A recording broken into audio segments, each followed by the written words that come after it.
When your stomach drops on a roller coaster, it is not because your stomach is actually falling out of place, because the feeling comes from the way your body reacts to sudden downward motion. When the coaster reaches the top of a hill, your body is moving with the seat. But once the track suddenly drops, the seat and your body accelerate downward very quickly.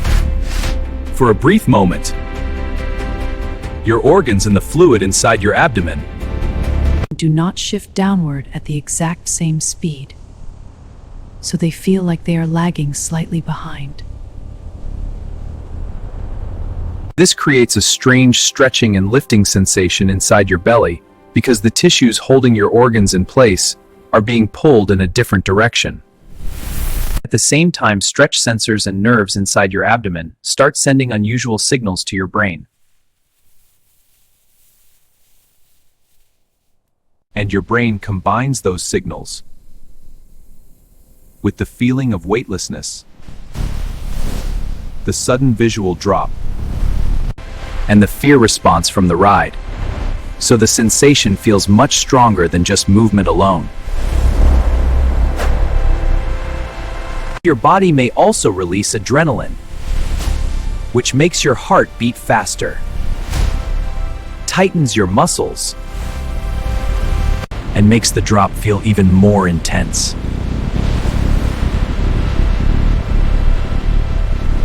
But once the coaster levels out, and your body stops accelerating downward, your organs settle back into their normal rhythm. The nerve signals calm down, and the dropping feeling disappears. When your eye twitches randomly, it usually is not your eyeball moving around, because the twitch normally comes from tiny muscles in your eyelid that are controlled by small nerves around the eye. These muscles blink thousands of times a day without you thinking about it. This creates the tiny jumping feeling you notice near your upper or lower eyelid, even though other people can barely see it most of the time. But when the nerve signals controlling them become irritated or unstable, they can start firing in short, repeated bursts, and every burst makes the eyelid muscle tighten for a split second. This can happen when your body is tired, stressed, dehydrated, overloaded with caffeine, or staring at screens for too long. Because those things can make the nerves around the eye more sensitive. Dry eyes can also make it worse, because the eyelid keeps trying to blink and protect the surface of the eye. But if the muscles are already irritated, the blinking system can become overactive.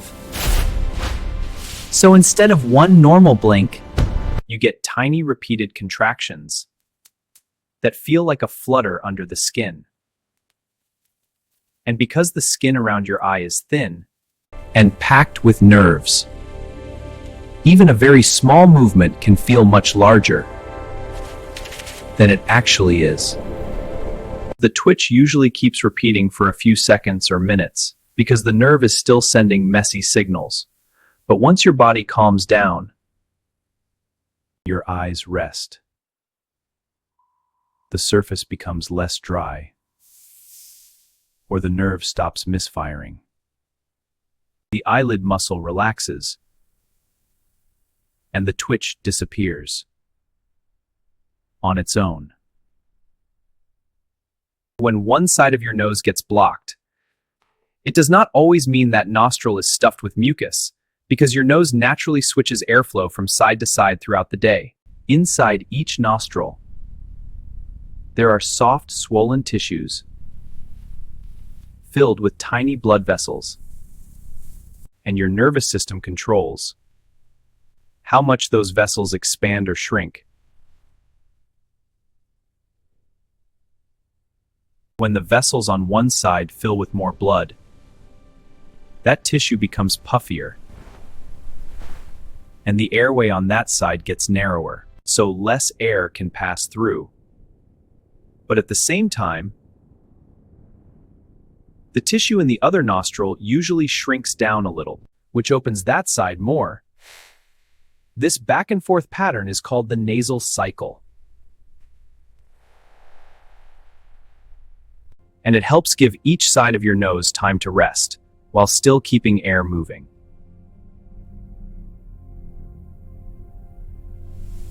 But if you have allergies, a cold, dry air, or irritation, the tissues can swell even more, and mucus can make the narrow side feel completely blocked.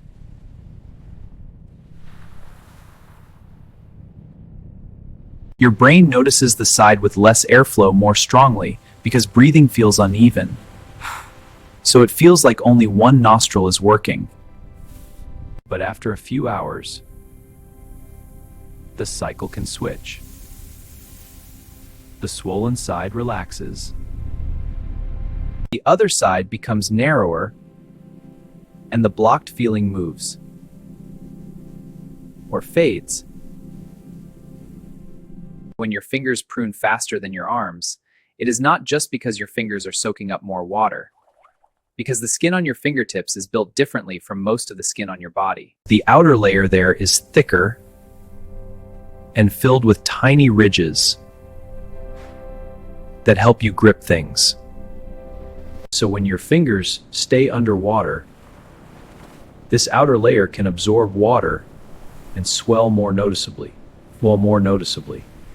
But the wrinkling is also controlled by your nervous system. Once your fingertips have been wet for a while, nerves in the skin send signals, while the swollen outer layer stays larger, so the extra skin has nowhere to spread out, and it folds into grooves and ridges to the blood vessels underneath, and those vessels tighten. This makes the softer tissue below the surface shrink back slightly, which creates the pruned look. Your arms do not wrinkle as quickly because their skin is thinner in different ways, flatter on the surface, and does not have the same dense fingertip ridge pattern or the same strong grip-related response. So even though your arms also get wet, they usually stay smoother.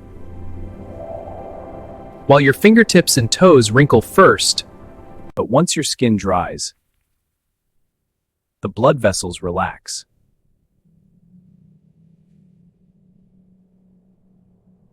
The extra water leaves the outer layer, and the ridges slowly flatten again.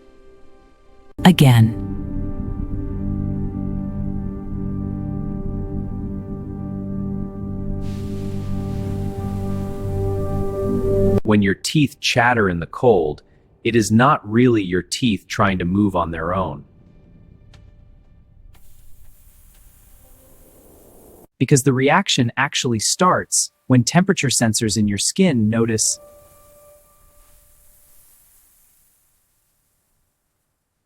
that your body is losing heat and send warning signals to your brain.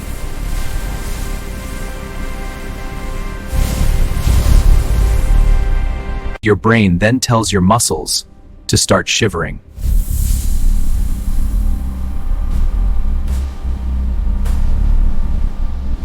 Which means they rapidly tighten and relax again and again.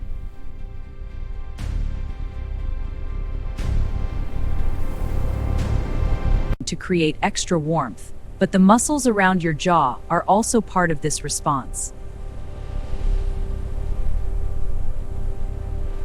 So they begin contracting in quick, tiny bursts, and because your upper and lower teeth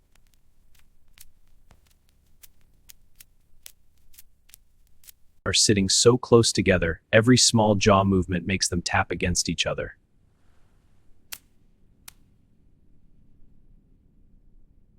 This tapping is what creates the chattering sound, and even though it feels random,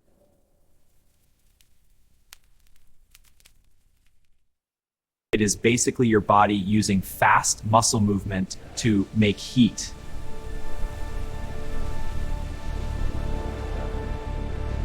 But once you warm up, those warning signals slow down.